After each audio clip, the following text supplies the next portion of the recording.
On my kind of current preparedness for practice based on the Learning Domain 2.2 on ethical and professional practice. So the steps that I've taken to kind of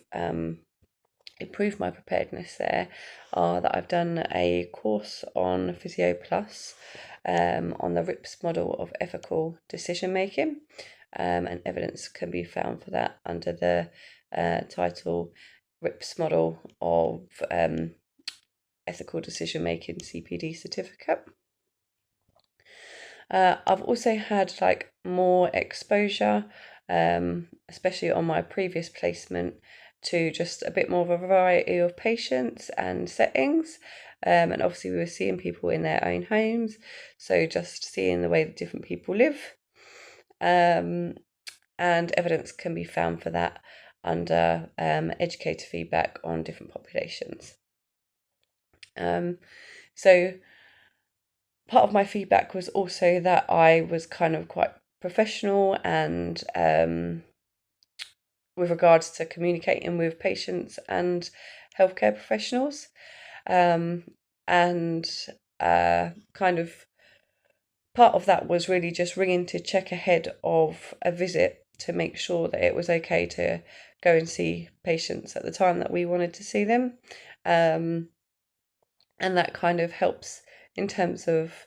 perhaps cultural beliefs and maybe prayer times and things like that, or just other people like responsibilities that people have in their day, and just making sure that actually that time suits them as well. And that aligns closely with the NICE guidelines on patient experience in adult NHS services. So in my last evaluation, I kind of spoke about how I treat everybody just as an individual and kind of try and take just their beliefs and values and kind of the things which are important to them on board rather than making assumptions about anything. So I kind of have continued to follow that path because actually I think that's probably the way that I still find best to make sure that I don't do anything based on an assumption, and that actually I am aligning things kind of closely with the NHS values and the HCPC standards, and things like the CSP quality assurance standards. So yeah, I still think that that's probably the best way